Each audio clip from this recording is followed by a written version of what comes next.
ખાતર બનાવવાની કંપની છે, તેઓનું આ ખાતર બનાવવાનું પ્રોસેસિંગ છે તે બતાવું તમને। આ બાજુ ધૂળ છે, સાણ છે, કચરો છે અને વેસ્ટેજ છે, અને આ અહીંયાના મશીન છે। આવી રીતના મશીન કામ કરતા હોય છે। અને આ ઇલેક્ટ્રિક બોર્ડ છે।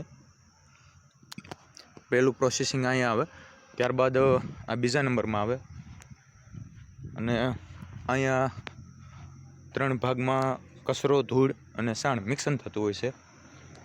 અને ત્યારબાદ આ મિક્સરમાં આવે એટલે પાણી એડ કરે અને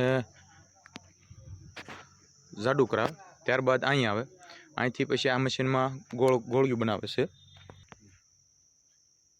આ મશીનની અંદર ગોળ દાણાદાર બની જતું હોય છે ખાતર, એવી રીતે આ જગ્યાએ દાણાદાર ખાતર બની જાય છે। અને આ બાજુ આ કન્વેયર બેલ્ટથી થઈ અને આ જગ્યાએ સળાઈ જતું છે સાવણામાં, અને આ જગ્યાએ આવી જતું હોય છે એવી રીતે દાણા બની જતું હોય છે, અને આ પ્લોટમાં સુકાઈ જતું હોય છે। અને આ બાજુ સ્ટોરેજ કરેલા છે બધું।